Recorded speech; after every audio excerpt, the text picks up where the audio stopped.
ਸਤਿ ਸ਼੍ਰੀ ਅਕਾਲ। ਤੁਸੀਂ ਜੁੜੇ ਹੋਏ ਹੋ ਪੰਜਾਬੀ ਰੇਡੀਓ USA ਦੇ ਨਾਲ ਤੇ ਮੈਂ ਹਾਂ ਪ੍ਰਵੀਨ ਸ਼ਰਮਾ ਲੈ ਕੇ ਹਾਜ਼ਰ ਹਾਂ ਪ੍ਰੋਗਰਾਮ ਖਬਰ ਤੇ ਨਜ਼ਰ ਪ੍ਰੋਗਰਾਮ ਦੇ ਵਿੱਚ ਆਪਾਂ ਜੁੜਾਂਗੇ ਮਿੰਟੂ ਗੁਰਸਰਗਾ ਜੀ ਦੇ ਨਾਲ ਤੇ ਜਾਣਾਂਗੇ ਉਹਨਾਂ ਤੋਂ ਕੁਝ ਅਹਿਮ ਖਬਰਾਂ ਬਾਰੇ, ਕੁਝ ਅਹਿਮ ਜਾਣਕਾਰੀਆਂ ਤੇ ਲਾਵਾਂਗੇ ਉਹਨਾਂ ਦੀਆਂ ਟਿੱਪਣੀਆਂ।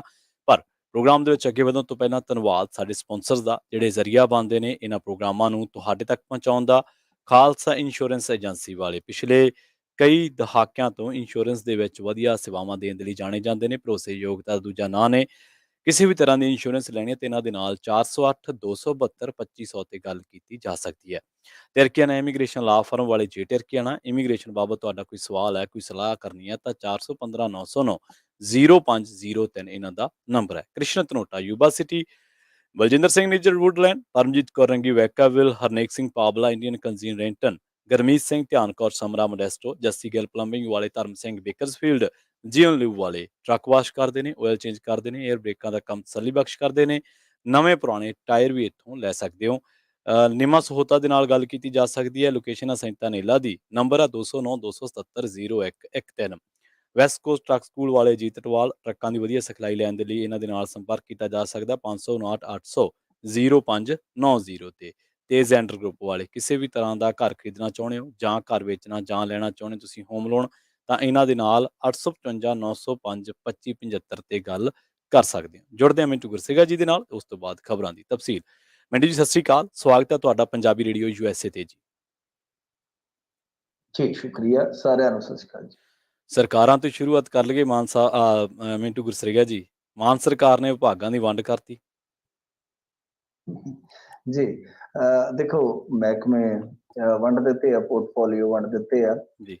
ਇਹਦੇ ਵਿੱਚ ਵੱਡੀ ਗੱਲ ਜਿਹੜੀ ਵੇਖਣ ਵਾਲੀ ਹੈ ਉਹ ਇਹ ਹੈ ਕਿ ਕੁਛ ਜਿੱਦਾਂ ਹੁਣ ਆਪਾਂ ਨਜ਼ਰ ਮਾਰੀਏ ਤਾਂ ਥੋੜਾ ਜਿਹਾ ਫੇਰ ਬਦਲ ਹੋਇਆ। ਜਿੱਦਾਂ ਮੀਤ ਹੇਰ ਦੀ ਜਗ੍ਹਾ ਤੇ ਹਰਜੋਤ ਬੈਂਸ ਨੂੰ ਸਕੂਲੀ ਸਿੱਖਿਆ ਦਾ ਡਿਪਾਰਟਮੈਂਟ ਜਿਹੜਾ ਆ ਦੇ ਦਿੱਤਾ ਗਿਆ ਤੇ ਉਹਨਾਂ ਦੇ ਕੋਲ ਪਹਿਲਾਂ ਹੀ ਮਾਈਨਿੰਗ ਤੇ ਪ੍ਰਿਜ਼ਨ ਡਿਪਾਰਟਮੈਂਟ ਜਿਹਨੂੰ ਜੇਲ੍ਹ ਮਹਿਕਮਾ ਆਪਾਂ ਕਹਿੰਦੇ ਆ ਉਹ ਹੈਗਾ ਆਲਰੇਡੀ। ਤਾਂ ਇਹਨਾਂ ਦੀ ਪੂਰੀ ਪੈਂਟ ਬਣ ਗਈ ਆ।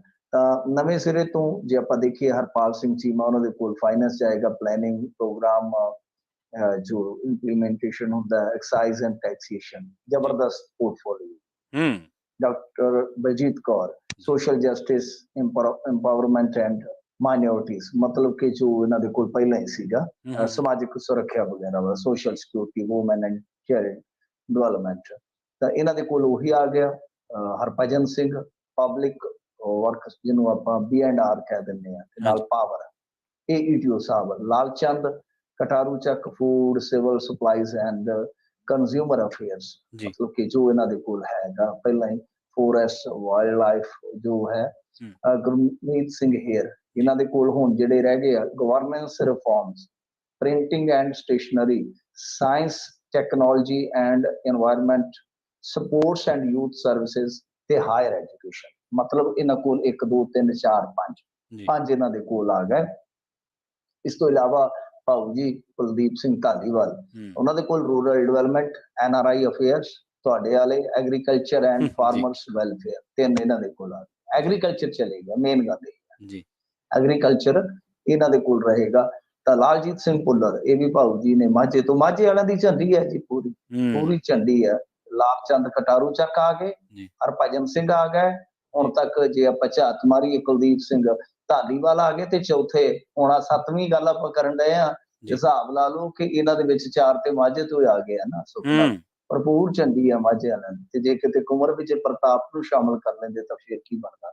ਖੈਰ, ਲਾਲਜੀਤ ਭੁੱਲਰ ਟਰਾਂਸਪੋਰਟ ਉਹਨਾਂ ਦੇ ਕੋਲ ਹੀ ਹੈ, ਐਨੀਮਲ ਹਸਬੈਂਡਰੀ, ਤੇ ਇਸ ਤੋਂ ਇਲਾਵਾ ਮੱਛੀ ਪਾਲਨ, ਡੇਰੀ ਡਿਵੈਲਪਮੈਂਟ ਉਹ ਆ ਗਿਆ। ਜਿਹੜੇ ਬ੍ਰਹਮ ਸ਼ੰਕਰ ਜ਼ਿੰਪਾ ਉਹਨਾਂ ਦੇ ਕੋਲ ਉਹੀ ਰੈਵਨਿਊ, ਫਿਰ ਉਹਨਾਂ ਦੇ ਕੋਲ ਰੀਹੈਬਿਲਿਟੇਸ਼ਨ ਤੇ ਡਿਜ਼ਾਸਟਰ ਮੈਨੇਜਮੈਂਟ। ਫਿਰ ਦੂਸਰਾ ਅਹਿਮ ਮੰਤਰਾਲਾ ਉਹਨਾਂ ਦੇ ਕੋਲ ਰਹੇਗਾ ਵਾਟਰ ਸਪਲਾਈ ਤੇ ਸੈਨੀਟੇਸ਼ਨ।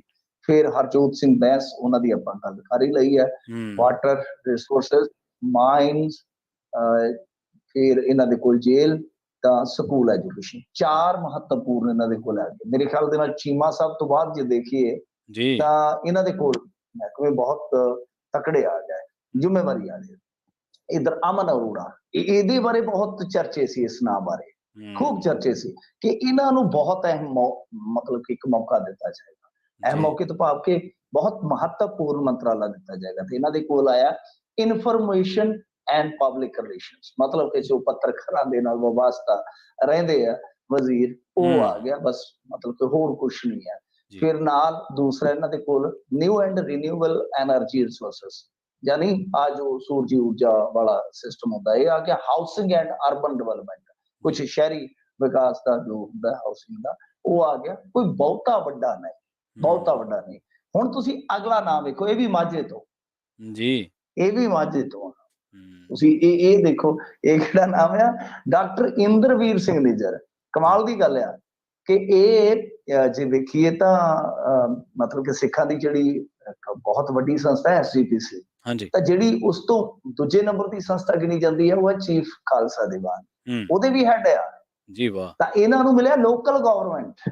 ਜੀ, ਕਮਾਲ ਦੀ ਗੱਲ ਹੈ, ਸਥਾਨਕ ਸਰਕਾਰਾਂ ਵਾਲਾ, ਜਿਹੜਾ ਕਿ ਕਿਹਾ ਜਾਂਦਾ ਹੈ ਕਿ ਸਭ ਤੋਂ ਬੈਸਟ ਹੈ ਕਿਸੇ ਵੀ ਮੰਤਰੀ ਵਾਸਤੇ, ਬੈਸਟ ਮੰਤਰਾਲਾ, ਕਿਉਂਕਿ ਸ਼ਹਿਰਾਂ ਦੇ ਬਹੁਤ ਟੈਕਸ ਆਉਂਦੇ ਆ, ਕਿਉਂਕਿ ਦੇਖੋ ਕੁਝ ਤੁਹਾਨੂੰ ਮਹਿਕਮੇ ਇਸ ਤਰ੍ਹਾਂ ਦੇ ਹੁੰਦੇ ਆ ਜਿਹਦੇ ਵਿੱਚ ਦੇਣਾ ਹੀ ਪੈਂਦਾ ਹੈ। ਹੈਲਥ ਹੈ, ਐਜੂਕੇਸ਼ਨ ਹੈ, ਟਰਾਂਸਪੋਰਟ ਹੈ, ਉਹਦੇ ਚੋਂ ਬਹੁਤੀ ਕਮਾਈ ਨਹੀਂ ਕਰ ਸਕਦੇ ਜੀ, ਜੀ, ਇਹ ਇਸ ਤਰ੍ਹਾਂ ਦੇ ਕੁਝ ਮਹਿਕਮੇ ਹੁੰਦੇ ਆ ਜਿਹਦੇ ਚ ਹੁਣ ਜਿਵੇਂ ਐਕਸਾਈਜ਼ ਹੋ ਗਿਆ, ਹਾਂਜੀ, ਤੇ ਫਿਰ ਜਿਵੇਂ ਲੋਕਲ ਆਪਾਂ ਗਵਰਨਮੈਂਟ ਦਾ ਮੁੱਦਾ ਦੇਖਦੇ ਆ, ਇਹਨਾਂ ਦੀ ਵੀ ਬਹੁਤ ਜ਼ਿਆਦਾ ਕਮਾਈ ਹੁੰਦੀ ਹੈ। ਤਾਂ ਦੂਸਰਾ ਇਹਨਾਂ ਦੇ ਕੋਲ ਪਾਰਲੀਮੈਂਟਰੀ ਅਫੇਅਰਸ, ਇਹ ਵੀ ਤਗੜਾ ਹੈ, ਜੋ ਸਦਨ ਦੇ ਮਾਮਲੇ ਹੋਣਗੇ। ਫਿਰ ਆ ਗਿਆ conservation of land and water, ਮਤਲਬ ਕਿ ਜ਼ਮੀਨ ਦਾ ਜਿਹੜਾ ਜਾਂ ਪਾਣੀ ਦਾ ਜਿਹੜਾ ਸਾਂਭ ਸੰਭਾਲ ਵਾਲਾ, ਰੱਖ ਰਖਾਵ ਵਾਲਾ, ਉਹ ਆ ਗਿਆ। ਫਿਰ ਨਾਲ ਆ ਗਿਆ ਐਡਮਿਨਿਸਟ੍ਰੇਟਿਵ ਰਿਫਾਰਮਸ, ਪ੍ਰਸ਼ਾਸਕੀ ਸੁਧਾਰ। ਤਾਂ ਤੁਸੀਂ ਦੇਖੋ ਕਿ ਡਾਕਟਰ ਇੰਦਰਵੀਰ ਸਿੰਘ ਨਿੱਜਰ ਜਿਹੜੇ ਆ ਉਹ ਇੱਕ ਅੱਛਾ ਪੋਰਟਫੋਲੀਓ ਲੈ ਗਏ। ਫੌਜਾ ਸਿੰਘ ਸਰਾਰੀ, ਮਤਲਬ ਕਿ ਜਿਨ੍ਹਾਂ ਦੀ ਜੌਬ ਸੀ ਸਰਕਾਰੀ, ਕਿਸੇ ਟਾਈਮ ਕਰਦੇ ਸੀ ਥਾਣੇਦਾਰੀ, ਤੇ ਨਾਮ ਹੈ ਫੌਜਾ ਸਿੰਘ ਸਰਾਰੀ। ਇਹਨਾਂ ਨੂੰ ਡਿਪਾਰਟਮੈਂਟ ਮਿਲੇ ਆ ਫਰੀडम फाइटर्स, ਉਹੀ ਮਤਲਬ ਕਿ डिफेंस सर्विसेज एंड वेलफेयर दूसरा, तीसरा फूड प्रोसेसिंग, चौथा हॉर्टिकल्चर, मतलब कि इन्हों दे ठीक ठाक ही है, बस ठीक ठाक ही कह लो।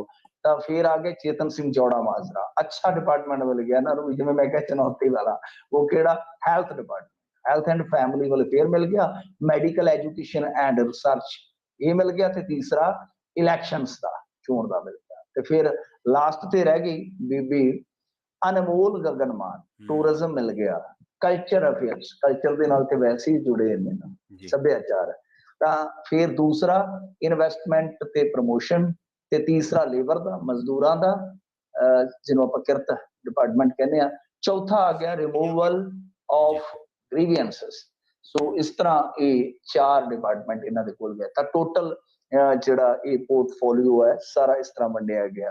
ਤੇ ਬਾਕੀ ਦੇ ਜਿਹੜੇ ਰਹਿ ਗਏ ਉਹ ਤੁਸੀਂ ਜੋੜ ਲਓ ਮਾਨ ਸਾਹਿਬ ਦੇ ਖਾਤੇ 'ਚ, ਕਿ ਉਹ ਸਾਰੇ ਉਹਨਾਂ ਦੇ ਕੋਲ ਰਹਿ ਗਏ ਬਕਾਇਆ ਜਿੰਨੇ ਵੀ ਆ। ਸੋ ਇਹ ਬਣੀ ਆ ਹੁਣ ਤੱਕ ਦੀ ਕਹਿ ਲਓ ਕੈਬਨਿਟ, ਤੇ ਇਸ ਤਰ੍ਹਾਂ ਪੋਰਟਫੋਲੀਓ ਜਿਹੜੇ ਆ ਉਹ ਮਿਲੇ ਆ। ਇਧਰ ਬਲਤੇਜ ਪੰਨੂ ਹੋਰਾਂ ਨੂੰ ਵੀ ਅੱਜ ਇੱਕ ਵੱਡੀ ਜ਼ਿੰਮੇਵਾਰੀ ਦੇ ਦਿੱਤੀ ਗਈ ਹੈ।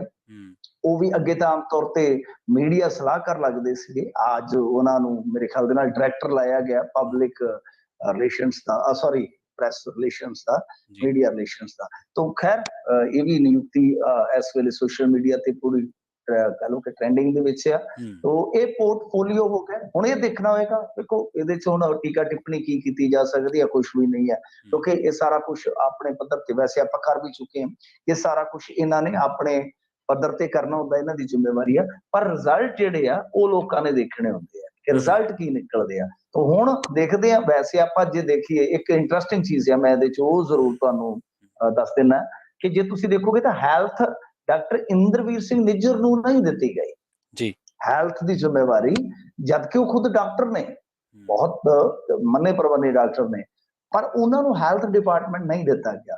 ਤਾਂ ਇਸ ਚੀਜ਼ ਨੂੰ ਤੁਸੀਂ ਥੋੜਾ ਜਿਹਾ ਰਿਲੇਟ ਕਰ ਸਕਦੇ ਹੋ ਸਿੰਗਲਾ ਦੀ, ਜੋ ਇਹਨਾਂ ਨੇ ਨਮੋਸ਼ੀ ਚੱਲੀ ਹੈ ਕਿ ਸਿੰਗਲਾ ਵੀ ਹੈਲਥ ਮਾਹਰ ਸੀਗੇ ਨਾ, ਡਾਕਟਰ ਸੀਗੇ। ਤਾਂ ਸ਼ਾਇਦ ਕੁਝ ਸੋਚ ਕੇ ਕਿ ਭਾਈ ਆਹ ਪੋਰਟਫੋਲੀਓ ਇੱਧਰ ਜਾਏਗਾ, ਇੱਧਰ ਜਾਏਗਾ। ਤਾਂ ਇਹ ਚੀਜ਼ਾਂ ਕਾਫੀ ਕੁਝ ਨਿੱਕੀਆਂ ਨਿੱਕੀਆਂ ਚੀਜ਼ਾਂ, ਵੈਸੇ ਕੋਈ ਵੀ ਚੀਜ਼ ਨਿੱਕੀ ਨਹੀਂ ਹੁੰਦੀ ਰਾਜਨੀਤੀ, ਕੁਝ ਇਹ ਚੀਜ਼ਾਂ ਜਿਹੜੀਆਂ ਕਾਫੀ ਇੰਟਰਸਟਿੰਗ ਹੁੰਦੀਆਂ ਜੀ।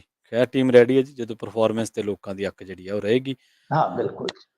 ਕੈਬਨਿਟ ਵਿਸਥਾਰ ਤੋਂ ਬਾਅਦ ਆਮ ਆਦਮੀ ਪਾਰਟੀ ਦੇ ਵਿੱਚੋਂ ਕੁਝ ਦਿਲਚਸਪ ਸੰਕੇਤ ਆਏ ਨੇ ਮਿੰਟੂ ਜੀ?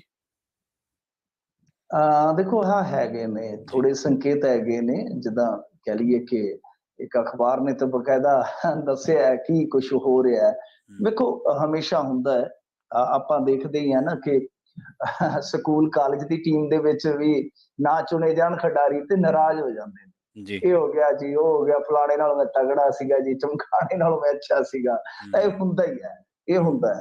ਤੇ ਇਸ ਤਰ੍ਹਾਂ ਹੀ ਰਾਜਨੀਤੀ 'ਚ ਆ ਕਿ ਹਮੇਸ਼ਾ ਚੱਲਦਾ ਰਹਿੰਦਾ ਕਿ ਯਾਰ ਮੈਂ ਹੱਕਦਾਰ ਸੀ, ਮੈਂ ਹੱਕਦਾਰ ਸੀਗਾ, ਖਾਸ ਤੌਰ ਤੇ ਜਦੋਂ ਸੱਤਾ 'ਚ ਪਾਰਟੀ ਹੁੰਦੀ ਹੈ। ਜੀ। ਤਾਂ ਇਹਦੇ 'ਚ ਹੁਣ ਇੱਕ ਅਸੰਤੁਸ਼ਟੀ ਵਾਲੀ ਜਿਹੜੀ ਚਿੰਗਿਆੜੀ ਥੋੜੀ ਨਜ਼ਰ ਆਉਂਦੀ ਹੈ ਕਿ ਮਿਸਾਲ ਦੇ ਤੌਰ ਤੇ ਜਿੱਦਾਂ ਕਹਿੰਦੇ ਆ ਕਿ ਸਹੁੰ ਚੁੱਕ ਸਮਾਗਮ ਹੋਇਆ ਹੂੰ, ਹੂੰ, ਰੀਸ਼ਫਲਿੰਗ ਦਾ, ਜੀ। ਤਾਂ ਉਸ ਦਰਮਿਆਨ ਇੱਕ ਬੀਬੀ ਜੀ ਦੇ ਬਹੁਤ ਜ਼ਿਆਦਾ ਚਰਚੇ ਸਨ, ਮਾਣੂਕੇ। ਜੀ। ਤਾਂ ਬੀਬੀ ਮਾਣੂਕੇ ਉੱਥੇ ਪਹੁੰਚੇ ਨਹੀਂ। ਹੂੰ, ਔਰ ਇਹ ਕਮਾਲ ਦੀ ਗੱਲ ਹੈ ਕਿ ਕਈ ਵਾਰ ਚਲੋ ਆਪਣਾ ਕੋਈ ਫੈਮਿਲੀ ਮੈਟਰ ਹੁੰਦਾ ਜਾਂ ਹੈਲਥ ਇਸ਼ੂ ਹੁੰਦਾ ਹੈ, ਤਾਂ ਇਹਨਾਂ ਨੇ ਹਲਕਾ ਜਗਰਾਉਂ 'ਚ ਲੋਕਾਂ ਨਾਲ ਮੁਲਾਕਾਤ ਕਰਨ ਦੀ ਕਹਿੰਦੇ ਕਿ ਫੋਟੋ ਸਾਂਝੀ ਕੀਤੀ, ਅਖਬਾਰ ਕਹਿ ਰਿਹਾ ਹੈ। ਜੀ। ਕਮਾਲ ਦੀ ਗੱਲ ਹੈ। ਤਾਂ ਇਸੇ ਤਰ੍ਹਾਂ ਇੱਕ ਹੋਰ ਨੇ ਹੂੰ, ਬੀਬੀ ਜੀ, ਬਲਜਿੰਦਰ ਕੌਰ, ਜੀ। ਉਹਨਾਂ ਨੇ ਵੀ ਫੇਸਬੁੱਕ ਜ਼ਰੀਏ ਹੀ ਨਵੇਂ ਬਣੇ ਮੰਤਰੀਆਂ ਨੂੰ ਵਧਾਈ ਦਿੱਤੀ।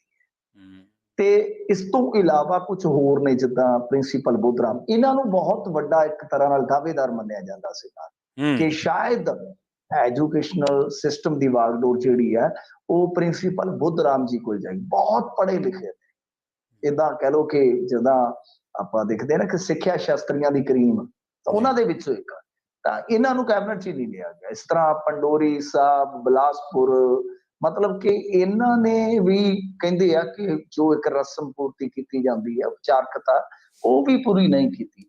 ਸੋ ਇਹ ਅਖਬਾਰੀ ਚਰਚਾ 'ਚ ਖੂਬ ਰਹੀ ਹੈ। ਹੂੰ, ਹੁਣ ਦੇਖੋ ਵੈਸੇ ਇਹ ਤਾਂ ਨਾਰਮਲੀ ਗੱਲ ਆ ਕਿ ਕੁਛ ਨਾਰਾਜ਼ਗੀ ਜ਼ਰੂਰ ਹੁੰਦੀ ਹੈ, ਪਰ ਹਾਲ ਦੀ ਘੜੀ ਕੋਈ ਸੁਰ ਜਿਹੜੇ ਆ ਉਹ ਚਲੋ ਮੀਡੀਆ ਦੇ ਵਿੱਚ ਇਹ ਸਾਰੀਆਂ ਚੀਜ਼ਾਂ ਚੱਲਦੀਆਂ ਰਹਿੰਦੀਆਂ ਨੇ, ਪਰ ਜੇ ਆਪਾਂ ਦੇਖੀਏ ਤਾਂ ਕੋਈ ਹਾਲੇ ਬਾਗੀ ਸੁਰ ਜਿਹੜੇ ਆ ਉਹ ਮੀਡੀਆ 'ਚ ਆ ਕੇ ਜਾਂ ਸਿੱਧੇ ਤੌਰ ਤੇ ਨਹੀਂ ਲੱਗੇ ਬਾਗੀ ਜੀ। ਸੁਰ। ਹਾਂ, ਇੱਕ ਚੀਜ਼ ਦਾ ਮੈਨੂੰ ਇਮਕਾਨ ਹੈ, ਹੋ ਸਕਦਾ ਮੈਂ ਗਲਤ ਰਵਾਂ, ਹੂੰ, ਕਿ ਜਦੋਂ ਵੀ ਇਹ ਮਾਮਲਾ ਭਖਿਆ ਨਾ, ਹੂੰ, ਮੇਰੇ ਖਿਆਲ ਦੇ ਨਾਲ ਮਾਝੇ 'ਚੋਂ ਵੀ ਭਖੇਗਾ। ਅੱਗੇ ਹੂੰ, ਵੀ ਤੁਸੀਂ ਦੇਖਿਆ ਹੋਣਾ ਹੈ ਜੀ। ਕਿ ਜਦੋਂ ਅਮਰਿੰਦਰ ਸਿੰਘ ਸਰਕਾਰ ਸੀ ਤੇ ਮਾਝੇ ਦੇ ਵਿੱਚੋਂ ਹੀ ਕੰਮ ਚੱਲਿਆ ਸੀ। ਬਿਲਕੁਲ ਤੇ ਜੀ। ਮੈਨੂੰ ਵੀ ਲੱਗਦਾ ਹੈ ਕਿ ਜੇ ਮੰਨ ਲਓ ਜੇ ਇਸ ਤਰ੍ਹਾਂ ਹੁੰਦਾ ਹੈ, ਤਾਂ ਉਹਦੇ ਵਿੱਚ ਕੌਣ ਨੇ ਸਭ ਤੋਂ ਵੱਡੇ? ਹੂੰ, ਸਭ ਤੋਂ ਵੱਡੇ ਉਮੀਦ ਵਜੋਂ ਹੂੰ, ਕੌਣ ਨੇ? ਜੀ। ਕੁੰਵਰ ਵਿਜੇ ਪ੍ਰਤਾਪ ਸਿੰਘ, ਕਿਉਂਕਿ ਜਿਸ ਤਰ੍ਹਾਂ ਉਹਨਾਂ ਨੇ ਕੁਝ ਸਵਾਲਾਤ ਚੱਕੇ ਨੇ ਆਪਣੀ ਸਰਕਾਰ ਤੇ, ਔਰ ਜਿਸ ਤਰ੍ਹਾਂ ਦਾ ਉਹਨਾਂ ਦਾ ਸੁਭਾਅ ਹੈ, ਹੂੰ, ਜਿਸ ਤਰ੍ਹਾਂ ਦੀ ਉਹਨਾਂ ਦੀ ਪੜ੍ਹਾਈ ਹੈ, ਜਿਸ ਤਰ੍ਹਾਂ ਦੀ ਉਹਨਾਂ ਦੀ ਇੱਕ ਛਵੀ ਹੈ, ਜੀ। ਇਹੀ ਲੱਗਦਾ ਹੈ ਕਿ ਜਿਸ ਦਿਨ ਕੋਈ ਖੁੱਲ ਕੇ ਬੋਲਿਆ, ਬਾਕੀ ਤੇ ਚਲੋ ਕੌੜਾ ਘੁੱਟ ਪੀ ਸਕਦੇ ਆ, ਪਰ ਜਿਸ ਦਿਨ ਬੋਲਿਆ ਫਿਰ ਉਦਣ ਕੁੰਵਰ ਵਿਜੇ ਪ੍ਰਤਾਪ ਸਿੰਘ ਹੀ ਖੁੱਲ ਕੇ ਬੋਲ ਸਕਦਾ ਹੈ। ਤਾਂ ਖੈਰ ਇਹ ਕਿਆਫੇ ਨੇ, ਇਹ ਤੁਹਾਨੂੰ ਪਤਾ ਹੀ ਹੈ ਕਿ ਜਦੋਂ ਰੀਸ਼ਫਲਿੰਗ ਹੁੰਦੀ ਹੈ, ਕੈਬਨਿਟ ਦਾ ਵਿਸਤਾਰ ਹੁੰਦਾ ਹੈ, ਜੀ। ਜਾਂ ਜਿੱਦਾਂ ਕਹਿ ਲਓ ਕਿ ਟਿਕਟਾਂ ਦੀ ਵੰਡ ਹੁੰਦੀ ਆ, ਇਹ ਹੂੰ, ਸਾਰੀਆਂ ਚੀਜ਼ਾਂ ਉਦੋਂ ਫਿਰ ਨਾਲ ਜੁੜਦੀਆਂ ਹੀ ਨੇ ਪਾਰਟੀਆਂ, ਇਹ ਚਰਚਾਵਾਂ ਚੱਲਦੀਆਂ ਹੀ ਚੱਲਦੀਆਂ। ਹੂੰ, ਜੀ। ਅਗਲੀ ਖਬਰ ਵੱਲ ਵਧੀਏ ਮਿੰਟੂ ਜੀ, ਤੇ ਗੱਲ ਕਰੀਏ ਮੇਲੇ ਦੌਰਾਨ ਹੋਈ ਭਗਦੜ ਦੀ। ਗੋਲੀਬਾਰੀ ਹੋ ਗਈ ਮਿੰਟੂ ਜੀ, ਤੇ 2 ਪ੍ਰਵਾਸੀ ਮਜ਼ਦੂਰਾਂ ਦੀ ਭਗਦੜ ਦੇ ਵਿੱਚ ਮੌਤ ਹੋ ਗਈ ਜੀ। ਆ ਦੇਖੋ ਇਹਨੂੰ ਤੇ ਕਹਿੰਦੇ ਆ ਨਾ ਕਿ ਝੋਟਿਆਂ ਦੇ ਭੇਡ ਤੇ ਮਲਿਆਂ ਦਾ ਨਾਸ। ਹੂੰ, ਮਜ਼ਦੂਰਾਂ ਦਾ ਕੀ ਕਸੂਰ ਆ? ਇੱਥੇ ਕੱਲ ਮਲੋਟ, ਇੱਥੇ ਮਲੋਟ ਮੁਕਤਸਰ ਰੋਡ ਤੇ ਜਿਹੜਾ ਪਿੰਡ ਆ ਨਾ ਇੰਨਾ ਖੇੜਾ, ਹਾਂਜੀ। ਇੱਥੇ ਇੱਕ ਪਾਣੀ ਨੂੰ ਲੈ ਕੇ ਮਤਲਬ ਕਿ ਪੰਜਾਬੀ ਮਜ਼ਦੂਰਾਂ ਤੇ ਪ੍ਰਵਾਸੀ ਮਜ਼ਦੂਰਾਂ ਦੇ ਦਰਮਿਆਨ ਝੜਪ ਹੋਈ। ਤਾਂ ਝੜਪ ਕਾਹਦੀ ਹੋਈ? ਕਿਤੇ ਮਤਲਬ ਕਿ ਫਰਿੱਜ ਸੀਗਾ ਉੱਥੇ, ਜੀ। ਪਾਈਪਾਂ ਬਣਾਉਣ ਵਾਲੀ ਫੈਕਟਰੀ ਹੈ ਸੜਕ ਦੇ ਉੱਤੇ ਹੀ, ਹੂੰ, ਤੇ ਹੂੰ, ਉਹ ਕਿਤੇ ਚੱਕ ਲੈਂਦੇ ਸੀਗੇ ਪੰਜਾਬੀ, ਪਾਣੀ ਪੀ ਲੈਂਦੇ ਸੀ, ਉਹ ਭਰਦੇ ਸੀਗੇ। ਇਸੇ ਗੱਲ ਤੋਂ ਤਕਰਾਰ ਹੋਈ, ਉਹਨਾਂ ਨੇ ਬਾਹਰੋਂ ਬੰਦੇ ਬੁਲਾ ਲਏ ਤੇ ਇੱਕ ਮਾਰ ਘੱਤਿਆ, ਮੇਰੇ ਹੂੰ, ਖਿਆਲ ਦੇ ਨਾਲ 2-3 ਫੱਟੜ ਕਰ ਦਿੱਤੇ ਪ੍ਰਵਾਸੀ ਮਜ਼ਦੂਰ। ਜੀ। ਤਾਂ ਦੂਜੇ ਪਾਸੇ ਜੇ ਤੁਸੀਂ ਦੇਖੋਗੇ ਤੇ ਇਹ ਹੁਣ ਗਰੀਬ ਇਸ ਕਰਕੇ ਰਗੜੇ ਗਏ, ਕੋਈ ਮੇਲਾ ਸੀ ਪਾਸਲਾ ਪਿੰਡ ਦੇ ਵਿੱਚ, ਜੀ। ਇਹ ਦੁਆਬੇ ਦਾ ਪਿੰਡ ਆ ਪਾਸਲਾ, ਬੜਾ ਮਸ਼ਹੂਰ ਪਿੰਡ ਆ। ਹੂੰ, ਤੇ ਉੱਥੇ ਦੱਸਦੇ ਕਿ ਦੇਰ ਰਾਤ ਮੇਲੇ ਦੇ ਦੌਰਾਨ 2 ਧੜਿਆਂ ਦੇ ਵਿਚਕਾਰ ਫਾਇਰਿੰਗ ਹੋ ਗਈ। ਤਾਂ ਹੂੰ, ਜਦੋਂ ਫਿਰ ਭੱਜਾ ਭਜਾਈ ਹੋਈ, ਤਾਂ ਇੱਕ ਕਾਰ ਜਿਹੜੀ ਹੈ ਕਹਿੰਦੇ ਕਿ ਬੜੀ ਸਪੀਡ ਦੇ ਨਾਲ ਜਦੋਂ ਪੁੱਠੀ ਹੋ ਭਜਾਈ ਗਈ, ਤਾਂ ਇਹਦੇ ਵਿੱਚ 2 ਮਜ਼ਦੂਰ ਜਿਹੜੇ ਸੀਗੇ ਮਲੇਠੇ 'ਚ ਆ ਗਏ ਤੇ ਦੋਨਾਂ ਦੀ ਹੀ ਮੌਤ ਹੋ ਗਈ ਹੈ। ਜੀ। ਤਾਂ ਜਿਹੜੀ ਮ੍ਰਿਤਕਾਂ ਦੀ ਪਛਾਣ ਆ, ਹੂੰ, ਉਹ ਹੈ ਰਾਜਕੁਮਾਰ ਅਤੇ ਭੋਲਾ ਸ਼ੰਕਰ ਵਾਸੀ ਜੀ। ਫਾਸਲਾ। ਸੋ ਇਹਨਾਂ ਦੀ ਇਹ ਕਹਿੰਦੇ ਆ ਕਿ ਮੌਤ ਇਸ ਤਰੀਕੇ ਨਾਲ ਹੋਈ ਆ। ਖੈਰ ਮਾਮਲੇ ਦੀ ਜਾਂਚ ਪੜਤਾਲ ਕੀਤੀ ਜਾ ਰਹੀ ਹੈ ਤੇ ਉਧਰ ਪਰਿਵਾਰਕ ਮੈਂਬਰਾਂ ਦਾ ਕਹਿਣਾ ਹੈ ਕਿ ਜਦੋਂ ਤੱਕ ਪਰਚਾ ਨਹੀਂ ਕੀਤਾ ਜਾਂਦਾ ਉਦੋਂ ਤੱਕ ਮ੍ਰਿਤਕ ਦੇਹਾਂ ਦੇ ਸੰਸਕਾਰ ਨਹੀਂ ਹੋਣਗੇ, ਖਬਰ ਦੇ ਮੁਤਾਬਕ। ਪਰ ਇਹ ਇੱਕ ਨਵਾਂ ਹੀ ਮੈਂ ਵੇਖ ਰਿਹਾ ਕਿ ਵਰਤਾਰਾ ਚੱਲ ਰਿਹਾ। ਤੁਸੀਂ ਦੇਖੋ ਨਾ, ਕਿੰਨੀਆਂ ਘਟਨਾਵਾਂ ਹੋਈਆਂ। ਸੰਦੀਪ ਨੰਗਲ ਅੰਬੀਆ, ਉਸ ਤੋਂ ਪਹਿਲਾਂ ਕਬੱਡੀ ਖਿਡਾਰੀ ਨਿੱਜਰ ਨੂੰ ਸ਼ੂਟ ਕੀਤਾ ਗਿਆ ਖੇਡ ਮੇਲੇ ਦੇ ਦੌਰਾਨ ਹੀ। ਇਸ ਤੋਂ ਪਹਿਲਾਂ ਜੇ ਤੁਸੀਂ ਦੇਖੋਗੇ ਤਾਂ ਜੈਤੋ ਦੇ ਨੇੜੇ ਗੋਲੀ ਚੱਲੀ ਟੂਰਨਾਮੈਂਟ ਦੇ ਵਿੱਚ ਹੀ। ਇਸ ਤੋਂ ਬਾਅਦ ਕਿ ਹੁਣੇ ਥੋੜੀ ਦੇਰ ਪਹਿਲਾਂ ਦੀ ਗੱਲ ਸੁਣੋਗੇ ਤਾਂ ਭਗਤਾ ਭਾਈਕਾ ਦੇ ਵਿੱਚ ਉੱਥੇ ਗੋਲੀ ਚੱਲੀ ਸੀਗੀ।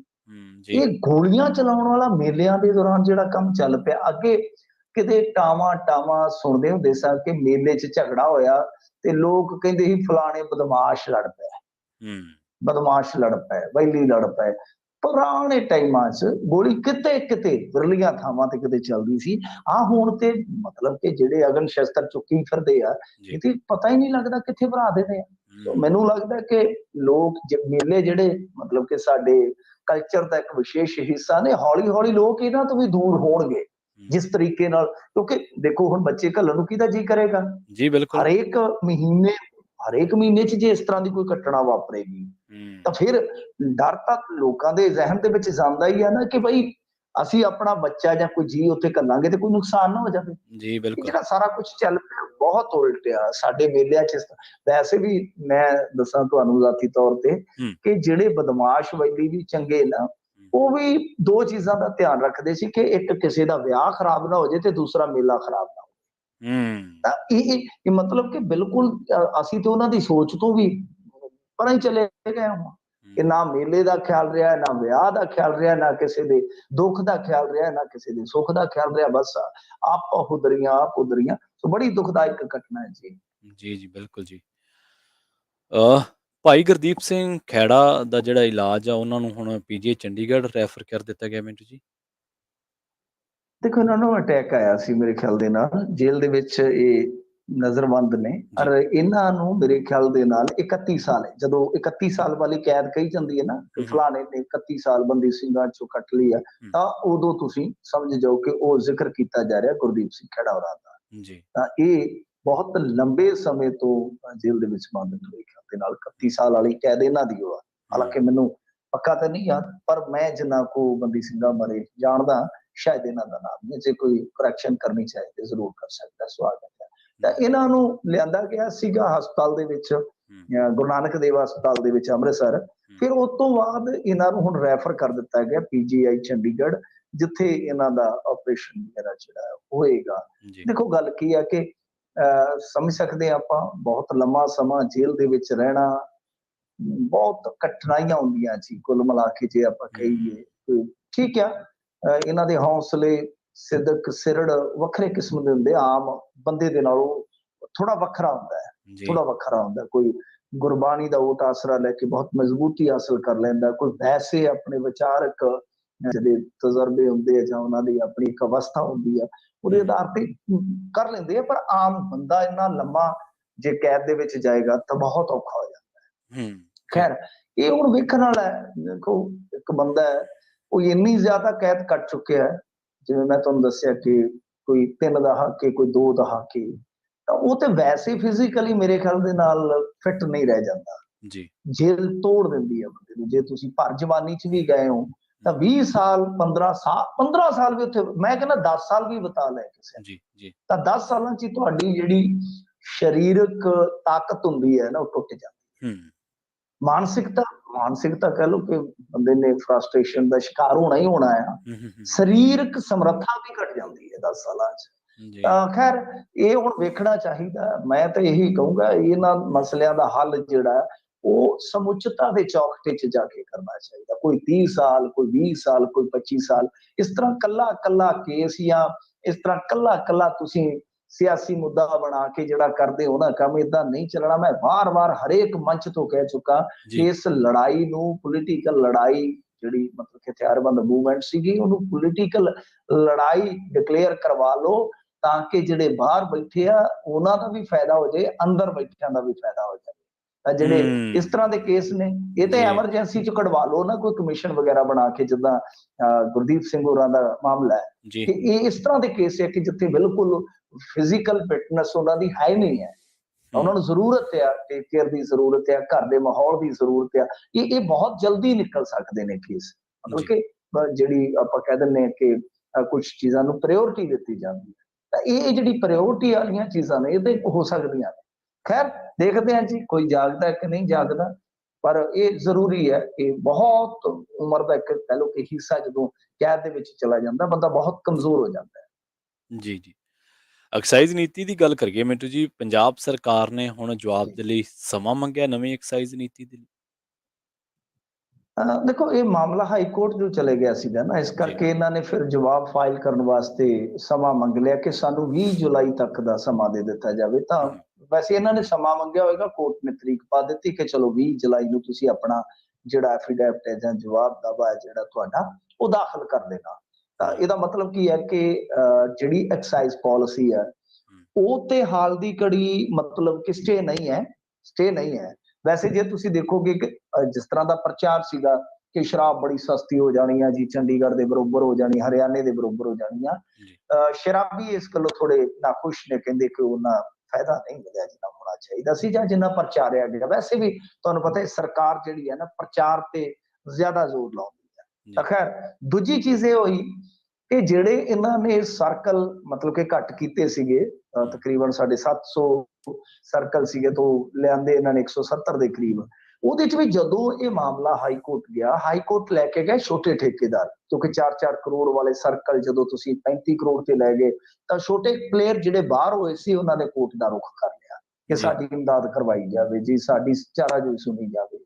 ਤਾਂ ਇਹਦੇ ਵਿੱਚ ਜਿਹੜੀ ਇਹ ਮਤਲਬ ਕਿ ਇਹਨਾਂ ਦੀ ਗਰਾਊਂਡ ਆ ਪਟੀਸ਼ਨ ਦੇ ਵਿੱਚ ਉਹ ਇਹੋ ਆ ਕਿ ਅਸਲ ਦੇ ਵਿੱਚ ਐਕਸਾਈਜ਼ ਪਾਲਿਸੀ ਦੇ ਵਿੱਚ ਪੰਜਾਬ ਐਕਸਾਈਜ਼ ਐਕਟ 1914 ਤੇ ਪੰਜਾਬ ਲਿਕਰ ਲਾਇਸੈਂਸ ਐਕਟ 1956 ਦਾ ਉਲੰਘਣ ਹੋਇਆ, ਇਹਨੂੰ ਆਪਾਂ ਗਰਾਊਂਡ ਮੰਨਦੇ।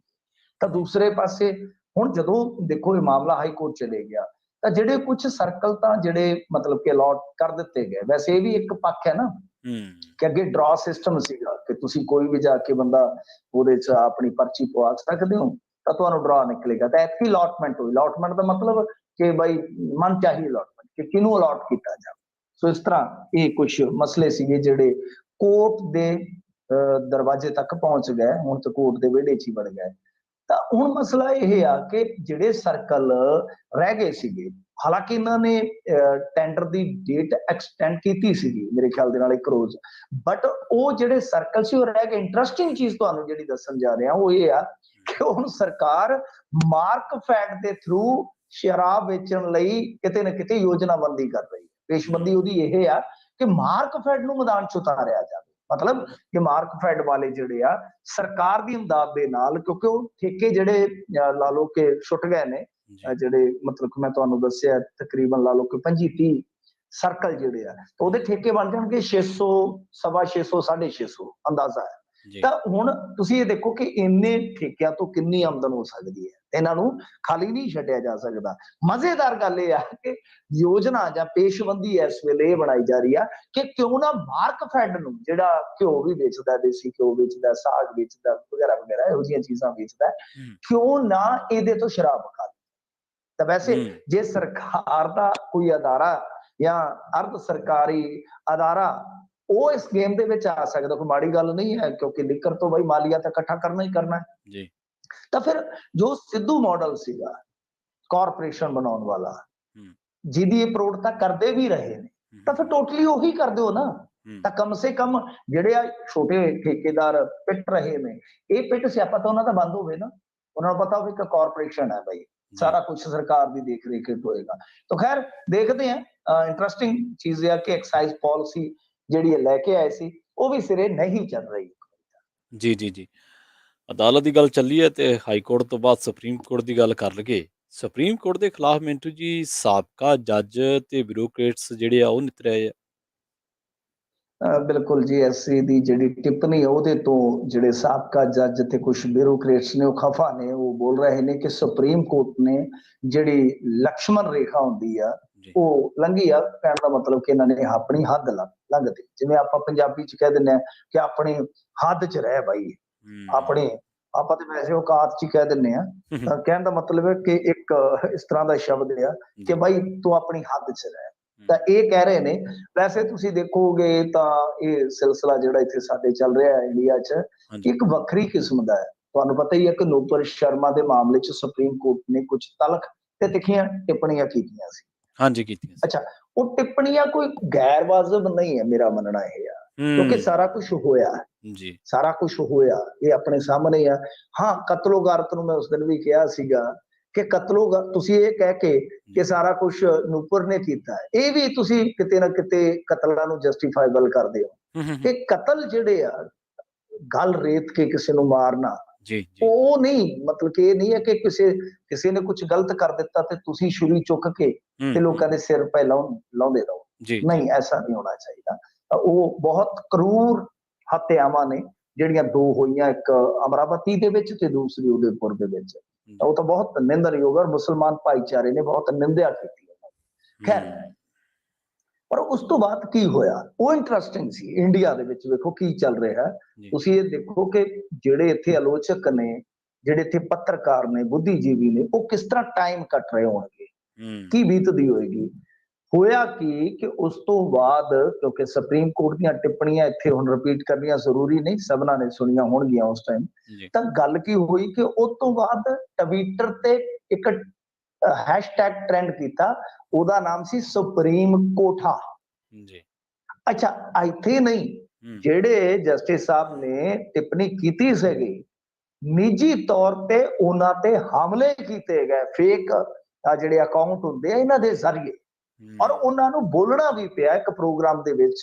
ਜਸਟਿਸ ਪਾਲੀਵਾਲ ਜੀ ਬੋਲੇ ਵੀ ਆ ਇਸ ਮੁੱਦੇ ਤੇ। ਤਾਂ ਤੁਸੀਂ ਸਮਝ ਲਓ ਕਿ ਜਿਹੜੇ ਲੋਕ ਕਿਸੇ ਮਾਮਲੇ ਦੇ ਵਿੱਚ ਕਿਸੇ ਦਾ ਸਮਰਥਨ ਕਰਦੇ ਆ, ਜੇ ਇਸ ਤਰ੍ਹਾਂ ਦੇ ਸੰਵਿਧਾਨਕ ਸੰਸਥਾਨ ਉਹਨਾਂ ਦੇ ਉਲਟ ਕੋਈ ਟਿੱਪਣੀ ਵੀ ਕਰਦੇ ਆ, ਤਾਂ ਤੁਸੀਂ ਦੇਖੋ ਕਿ ਸੁਪਰੀਮ ਕੋਰਟ ਦੀ ਵੀ ਮਰਿਆਦਾ ਦਾ ਖਿਆਲ ਨਹੀਂ ਰੱਖਿਆ ਜਾਂਦਾ, ਸੁਪਰੀਮ ਕੋਰਟ ਪ੍ਰਤੀ ਵੀ ਸਤਿਕਾਰ ਨਹੀਂ ਦਿਖਾਇਆ ਜਾਂਦਾ। ਤਾਂ ਤੁਸੀਂ ਸੋਚੋ ਕਿ ਜਦੋਂ ਇਹਨਾਂ ਦੇ ਇਹ ਲੰਗੌੜ ਨੇ ਜਿਹੜੇ, ਉਹ ਆਮ ਬੰਦੇ ਦੇ ਮਗਰ ਲੱਗਦੇ ਹੋਣੇ ਆ, ਕੀ ਕਰਦੇ ਹੋਣੇ, ਸੋਚ ਕੇ ਦੇਖੋ ਜ਼ਰਾ।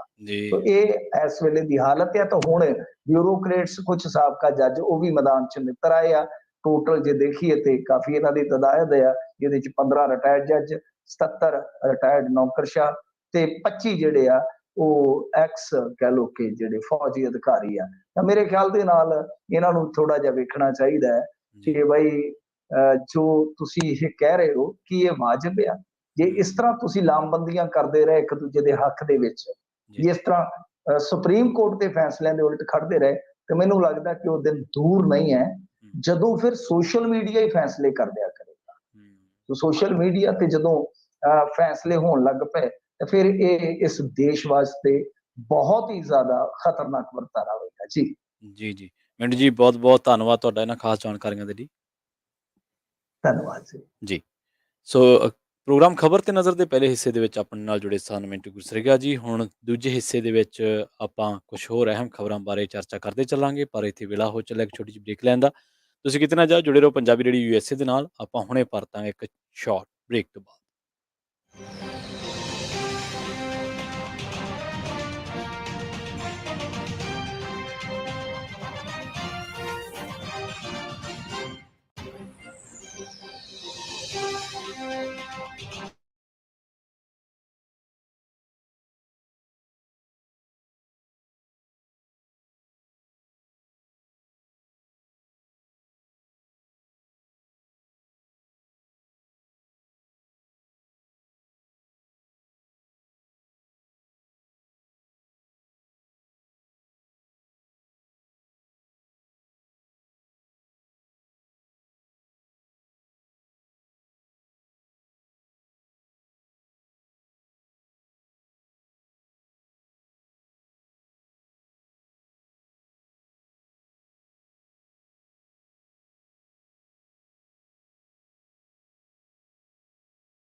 ਬ੍ਰੇਕ ਤੋਂ ਬਾਅਦ ਇੱਕ ਵਾਰ ਮੁੜ ਤੋਂ ਤੁਹਾਡਾ ਸਾਰਿਆਂ ਦਾ ਸਵਾਗਤ ਹੈ। ਤੁਸੀਂ ਜੁੜੇ ਹੋਏ ਹੋ ਪੰਜਾਬੀ ਰੇਡੀਓ ਯੂਐਸਏ ਦੇ ਨਾਲ ਤੇ ਪ੍ਰੋਗਰਾਮ ਚੱਲ ਰਿਹਾ ਖਬਰ ਤੇ ਨਜ਼ਰ। ਖਬਰ ਤੇ ਨਜ਼ਰ ਪ੍ਰੋਗਰਾਮ ਦੇ ਵਿੱਚ ਆਪਾਂ ਕੁਝ ਹੋਰ ਅਹਿਮ ਖਬਰਾਂ ਬਾਰੇ ਵੀ ਗੱਲਬਾਤ ਕਰਦੇ ਚੱਲਦੇ ਹਾਂ।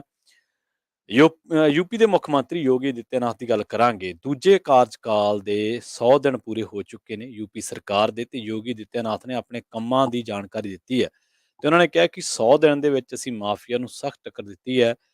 2017 ਤੋਂ ਲੈ ਕੇ ਹੁਣ ਤੱਕ ਉਹ ਕਹਿੰਦੇ ਕਿ 2925 ਕਰੋੜ ਰੁਪਏ ਤੋਂ ਵੱਧ ਦੀ ਗੈਰ ਕਾਨੂੰਨੀ ਜਾਇਦਾਦ ਅਸੀਂ ਜ਼ਬਤ ਕਰ ਚੁੱਕੇ ਹਾਂ ਤੇ ਨਾਲੋਂ ਨਾਲ ਉਹਨਾਂ ਨੇ ਕਿਹਾ ਹੈ ਕਿ ਪਹਿਲਾਂ ਯੂਪੀ ਦੇ ਵਿੱਚ ਅਸ਼ਾਂਤੀ ਹੁੰਦੀ ਸੀ, ਅਰਾਜਕਤਾ ਹੁੰਦੀ ਸੀ, ਪਰ ਹੁਣ ਜਿਹੜਾ ਅਸੀਂ ਉਹ ਸਾਰਾ ਕੰਮ ਚੱਕ ਦਿੱਤਾ ਤੇ ਸਰਕਾਰ ਦਾ ਇਹ ਦਾਅਵਾ ਹੈ ਕਿ ਅਸੀਂ ਪਿਛਲੇ 100 ਦਿਨਾਂ ਦੇ ਵਿੱਚ ਘੱਟੋ ਘੱਟ 500 ਤੋਂ ਵੱਧ ਇਨਕਾਊਂਟਰ ਕੀਤੇ ਆ ਤੇ ਕਰੋੜਾਂ ਦੀ ਜਾਇਦਾਦ ਜਿਹੜੀ ਆ ਜ਼ਬਤ ਕੀਤੀ ਆ। 2017 ਤੋਂ ਲੈ ਕੇ ਹੁਣ ਤੱਕ ਕਹਿੰਦੇ 500 ਤੋਂ ਵੱਧ ਅਸੀਂ ਇਨਕਾਊਂਟਰ ਜਿਹੜੇ ਆ ਉਹ ਕੀਤੇ ਆ ਤੇ ਸੂਬੇ ਦੇ ਵਿੱਚ ਅਸੀਂ ਪਹਿਲੀ ਵਾਰੀ ਨਿਵੇਸ਼ ਦਾ ਮਾਹੌਲ ਸਿਰਜਿਆ ਹੈ।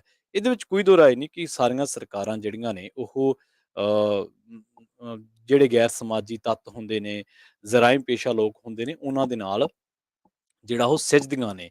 ਪਰ ਜਦੋਂ ਉਹਨਾਂ ਨੇ ਕਿਹਾ ਕਿ ਧਾਰਮਿਕ ਸਥਾਨਾਂ ਤੋਂ 74,385 ਲਾਊਡ ਸਪੀਕਰ ਹਟਾ ਦਿੱਤੇ ਹੈ ਤੇ ਨਾਲ ਹੀ ਉਹ ਕਹਿੰਦੇ ਕਿ ਅਸੀਂ ਜਿਹੜੇ ਜਿੰਨੇ ਬਦਮਾਸ਼ ਉਹਨਾਂ ਨੇ ਕਿਹਾ ਕਿ 1034 ਨੂੰ ਗ੍ਰਿਫਤਾਰ ਕੀਤਾ, ਪੁਲਿਸ ਮੁਕਾਬਲਿਆਂ ਦੇ ਵਿੱਚ 425 ਜ਼ਖਮੀ ਵੀ ਹੋਏ ਹੈ ਤੇ 525 ਮੁਕਾਬਲੇ ਸੀ ਕੀਤੇ ਆ 25 ਮਾਰਚ 2022 ਤੋਂ ਲੈ ਕੇ 1 ਜੁਲਾਈ 2022 ਤੱਕ 100 ਦਿਨ ਦੇ ਵਿੱਚ ਤੇ 68 ਪੁਲਿਸ ਮੁਲਾਜ਼ਮ ਵੀ ਜ਼ਖਮੀ ਹੋਏ ਨੇ।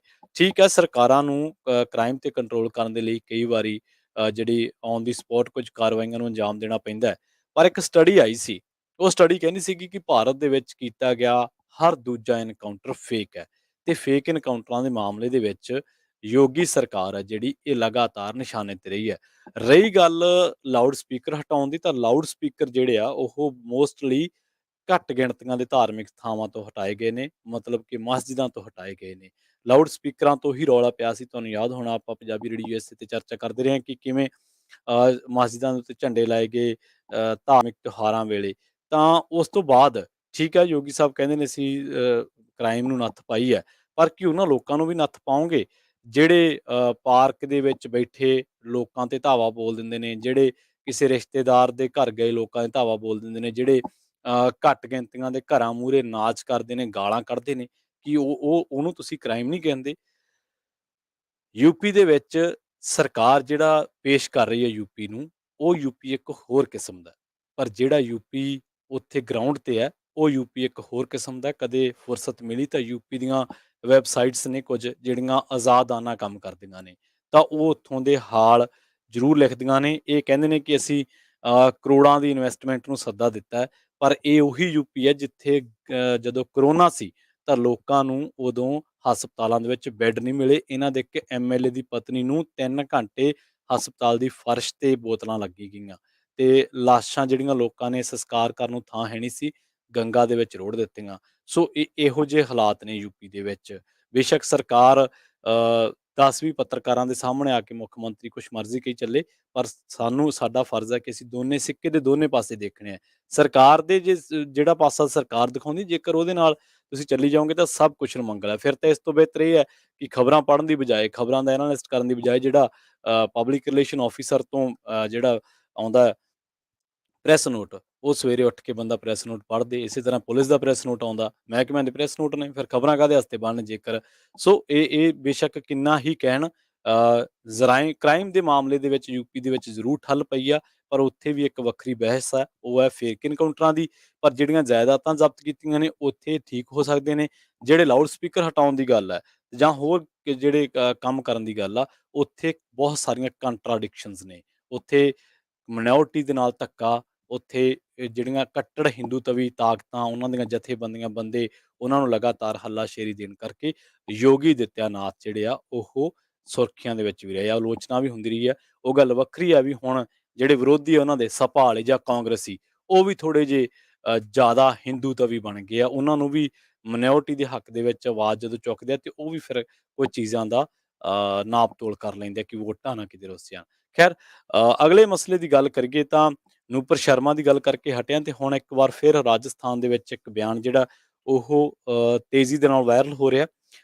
ਰਾਜਸਥਾਨ ਦੇ ਵਿੱਚ ਇੱਕ ਵਕੀਲ ਬਾਰੇ ਕਿਹਾ ਗਿਆ ਹੈ ਕਿ ਉਹਦਾ ਜਿਹੜਾ ਸਿਰ ਆ ਉਹ ਕਲਮ ਕਰ ਦਿੱਤਾ ਜਾਊਗਾ, ਉਹਨੂੰ ਧਮਕੀ ਦਿੱਤੀ ਗਈ ਹੈ। ਜਿਹੜਾ ਭੜਕਾਊ ਭਾਸ਼ਣ ਦਿੱਤਾ ਗਿਆ ਉਹ ਹੈ ਕਿਸੇ ਨੌਜਵਾਨ ਨੇ, ਸਲਮਾਨ ਚਿਸ਼ਤੀ ਨੇ ਦੱਸਿਆ, ਤੇ ਉਹ ਕਹਿੰਦਾ ਕਿ ਜਿਹੜੇ ਬੰਦੇ ਨੇ ਨੂਪਰ ਸ਼ਰਮਾ ਦਾ ਗਲਾ ਕੱਟੂਗਾ ਜਿਹੜਾ ਬੰਦਾ, ਉਹਨੂੰ ਬੰਦੇ ਨੂੰ ਮੈਂ ਆਪਦਾ ਘਰ ਤੇ ਆਪਦੀ ਜ਼ਮੀਨ ਦੇ ਦੂੰਗਾ। ਸੋ ਇਹ ਜਿਹੜਾ ਲਗਾਤਾਰ ਵੀਡੀਓ ਦੇ ਵਿੱਚ ਰੋਂਦਾ ਵੀ ਨਜ਼ਰ ਆ ਰਿਹਾ, ਤੇ ਇਹ ਬੰਦਾ ਅਜਮੇਰ ਦਰਗਾਹ ਦਾ ਖਾਦਿਮ ਦੱਸਿਆ ਗਿਆ। ਇਹਦੇ ਨਾਲ ਹੀ ਦਰਗਾਹ ਥਾਣੇ ਦੀ ਹਿਸਟਰੀ ਸ਼ੀਟਰ ਵੀ ਦੱਸਿਆ ਗਿਆ ਇਹ। ਦੂਜੇ ਪਾਸੇ ਜਿਹੜੀ ਦਰਗਾਹ ਦੀ ਮੈਨੇਜਮੈਂਟ ਕਮੇਟੀ ਹੈ ਜਾਂ ਉਹਦੇ ਜਿਹੜੇ ਜਥੇਬੰਦੀ ਹੈ, ਉਹਨਾਂ ਦੇ ਨੇ ਇੱਕ ਖਾਦਿਮ ਖਾਦਿਮ, ਉਹਨਾਂ ਨੇ ਇਹਦੇ ਬਿਆਨ ਤੋਂ ਦੂਰੀ ਬਣਾ ਲਈ ਹੈ। ਉਹ ਕਹਿੰਦੇ ਵੀ ਅਸੀਂ ਇਹਦਾ ਸਮਰਥਨ ਨਹੀਂ ਕਰਦੇ, ਇਹ ਉਹਦਾ ਨਿੱਜੀ ਬਿਆਨ ਹੈ, ਉਹ ਵੀਡੀਓ ਪਾ ਕੇ ਕੁਛ ਮਰਜ਼ੀ ਕਰੇ, ਠੀਕ ਹੈ, ਸਾਡੇ ਇੱਥੇ ਕੰਮ ਜ਼ਰੂਰ ਕਰਦਾ ਹੈ, ਪਰ ਉਹ ਜਿਹੜਾ ਵਾ ਅਸੀਂ ਉਹਦੇ ਬਿਆਨ ਦੇ ਨਾਲ ਸਹਿਮਤ ਨਹੀਂ, ਨਾ ਹੀ ਅਸੀਂ ਕਿਹਾ ਕਦੇ, ਨਾ ਹੀ ਅਸੀਂ ਕੋਈ ਰਾਏ ਕੀਤੀ ਹੈ ਵੀ ਕਿਸੇ ਦਾ ਗਲਾ ਵੱਢਣਾ ਹੈ। ਤੇ ਦੂਜੀ ਗੱਲ ਇਹ ਆ ਵੀ ਜਿਹੜਾ ਹੁਣ ਉੱਥੇ ਦੋ ਧਿਰਾਂ ਦੀ ਜਿਹੜੀ ਆ ਉਹ ਟਸਲ ਸ਼ੁਰੂ ਹੋ ਗਈ ਹੈ। ਕਈ ਹਿੰਦੂ ਜਥੇਬੰਦੀਆਂ ਨੇ ਜਿਨ੍ਹਾਂ ਨੇ ਖਾਦਮ ਦੀ ਸੰਸਥਾ ਅੰਜੁਮਨ ਤੋਂ ਮੰਗ ਕੀਤੀ ਹੈ ਵੀ ਇਹਦਾ ਤੁਸੀਂ ਬਾਈਕਾਟ ਕਰੋ ਤੇ ਇਹ 'ਤੇ ਕਾਰਵਾਈ ਕਰਾਓ। ਸੋ ਰਾਜਸਥਾਨ ਦੇ ਵਿੱਚ ਮਾਹੌਲ ਜਿਹੜਾ, ਜਿੱਥੇ ਇੱਕ ਵਾਰੀ ਆਪਾਂ ਕਹਿੰਦੇ ਹਾਂ ਕਿ ਟਿਕਟਕਾ ਹੋ ਚੱਲਿਆ ਸੀ ਜਾਂ ਟਿਕਟਕਾ ਹੋਵੇ, ਤਾਂ ਉਹ ਇੱਕ ਵਾਰੀ ਮਾਹੌਲ ਹੈ ਜਿਹੜਾ ਜ਼ਰੂਰ ਭਖ ਗਿਆ। ਕੱਲ ਸਿੱਧੂ ਮੂਸੇਵਾਲਾ ਬਾਬਤ ਆਪਾਂ ਖਬਰਾਂ ਲਗਾਤਾਰ ਕਰ ਰਹੇ ਹਾਂ। ਅੰਕਿਤ ਜਿਹਦੇ ਬਾਰੇ ਗੱਲ ਆ ਰਹੀ ਸੀ ਕਿ ਅੰਕਿਤ ਸਿਰਸਾ ਨੇ 2 ਪਿਸਤੌਲਾਂ ਦੇ ਨਾਲ 6 ਰਾਊਂਡ ਫਾਇਰ ਕੀਤੇ, ਤਾਂ ਹੁਣ ਉਹਦੇ ਪਰਿਵਾਰ ਦਾ ਵਰਸ਼ਨ ਸਾਹਮਣੇ ਆਇਆ। ਉਹ ਕਹਿੰਦੇ ਕਿ ਅਸੀਂ ਅੰਕਿਤ ਦੀ ਇਸ ਹਰਕਤ ਤੋਂ ਸ਼ਰਮਸਾਰ ਹਾਂ।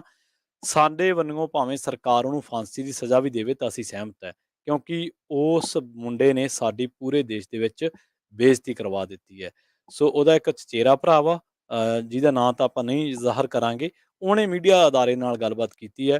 ਉਹ ਕਹਿੰਦਾ ਸਾਨੂੰ ਮਨਜ਼ੂਰ ਆ, ਅਸੀਂ ਮੌਤ ਦੇ ਵਾਰੰਟ ਤੇ ਵੀ ਦਸਤਖਤ ਕਰਨ ਦੇ ਲਈ ਤਿਆਰ ਹਾਂ। ਪੂਰੇ ਦੇਸ਼ ਦੇ ਵਿੱਚ ਸਾਡੀ ਬੇਇੱਜ਼ਤੀ ਹੋ ਗਈ ਆ, ਅਸੀਂ ਕਿਉਂ ਪਛਤਾਵਾਂਗੇ।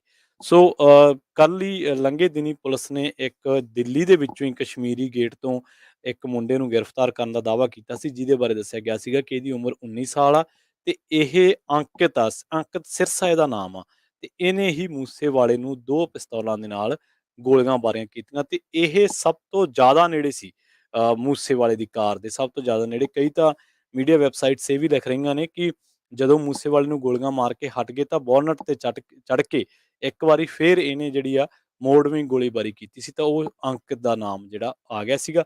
ਸੋ ਉਹਦੇ ਘਰਦੇ ਕਹਿੰਦੇ ਕਿ ਅਸੀਂ, ਇਹਦੇ 4 ਭੈਣਾਂ ਵਾਂ, 2 ਭਰਾ ਇਹ, ਤੇ ਉਹ ਸਾਰੇ ਕਹਿੰਦੇ ਵੀ ਅਸੀਂ ਤਾਂ ਇੱਕ ਫੈਕਟਰੀ ਦੇ ਵਿੱਚ ਕੰਮ ਕਰਦੇ ਆ, ਲੇਬਰ ਕਲਾਸ ਤੋਂ ਅਸੀਂ ਆਉਂਦੇ ਹਾਂ, ਤੇ ਸਕੂਲ ਇਹ ਪੜ੍ਹਦਾ ਸੀਗਾ ਪਹਿਲਾਂ, ਸਾਨੂੰ ਪਤਾ ਨਹੀਂ ਵੀ ਇਹਨੇ ਕਿਉਂ ਕੀਤਾ ਜਾਂ ਕਿਹੜੇ ਲਾਲਚ ਦੇ ਵਿੱਚ ਆ ਕੀਤਾ, ਪਰ ਸਕੂਲ ਦੇ ਵਿੱਚ ਤਾਂ ਉਹ ਨਾ ਕਦੇ ਝਗੜਾ ਕਰਦਾ ਸੀ, ਨਾ ਕਿਤੇ ਗੱਲ ਕਰਦਾ ਸੀਗਾ।